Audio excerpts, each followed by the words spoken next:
Hello दोस्तों, मेरा नाम डॉक्टर शैल है और हम बात करने जा रहे हैं प्याज के रस के बारे में।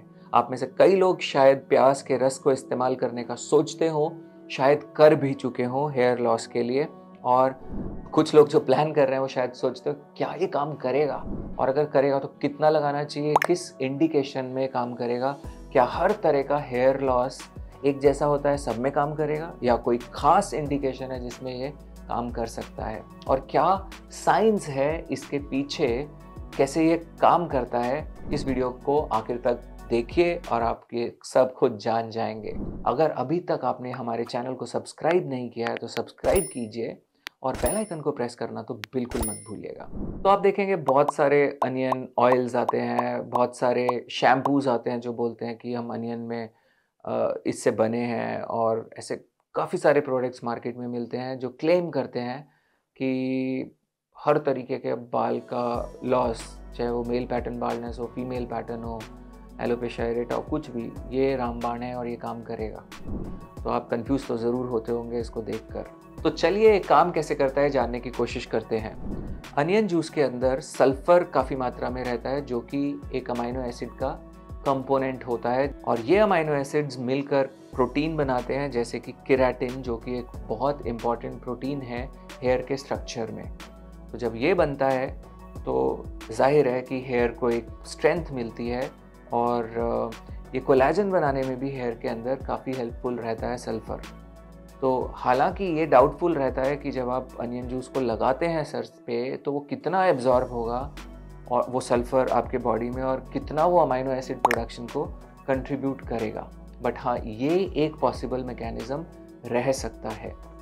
दूसरा पॉसिबल मैकेनिज़्म होता है इरिटेंट एक्शन, यानी कि ये एक वेज़ोडाइलेटर का काम करता है, इरिटेट करता है स्किन को, और उस इरिटेशन के चलते वहाँ पर ब्लड सर्कुलेशन बढ़ता है, जिससे कि ज़्यादा मात्रा में न्यूट्रिएंट्स वहाँ पहुँचते हैं और हेयर ग्रोथ को इम्प्रूव करते हैं। एक और इम्पॉर्टेंट प्रॉपर्टी इसकी रहती है एंटीबैक्टीरियल।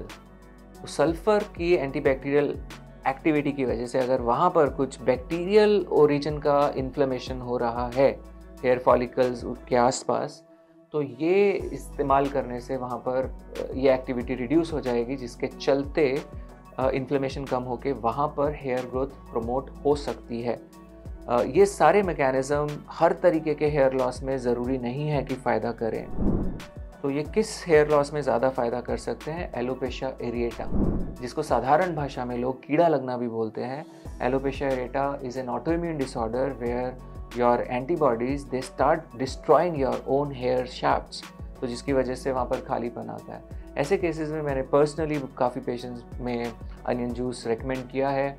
आपने शायद सुना हो गार्लिक जूस या धतूरा, कैस्टर ऑयल, कई तरीके के इरिटेंट्स इसमें काम करते पाए गए हैं, देखा गया है, और ये फ़ायदा कर सकता है।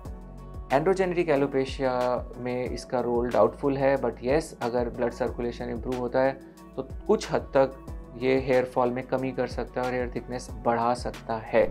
इसके अलावा अनियन जूस एंटीऑक्सीडेंट्स में भी हाई रहता है, और एंटीऑक्सीडेंट्स भी लोकल इन्फ्लेमेशन को कम कर आपके ब्लड सर्कुलेशन को बढ़ाकर वहाँ पर फ़ायदा कर सकते हैं हेयर रीग्रोथ में टू अ सर्टेन एक्सटेंट। जानते हैं क्या साइड इफ़ेक्ट्स हो सकते हैं अनियन जूस के। ऑब्वियसली ये इरिटेंट है तो काफ़ी ज़्यादा इचिंग, बर्निंग, रेडनेस, तो इरिटेंट एक्शन को बहुत ज़्यादा प्रिडिक्ट नहीं किया जा सकता, तो सीधा कभी इसको सर पे ना लगाएं, पहले कान के पीछे थोड़ा सा मात्रा में लगाकर देख लें कि आपको कोई बहुत सीवियर इरिटेशन तो नहीं हो रही है।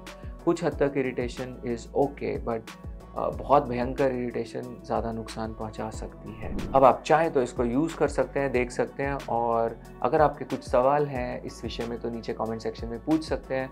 आप चाहते हैं कि मैं किसी विषय पर और वीडियोस बनाऊं तो आप सजेस्ट कर सकते हैं, और यदि आपका कोई एक्सपीरियंस है अनियन जूस के साथ तो आप उसे शेयर कर सकते हैं।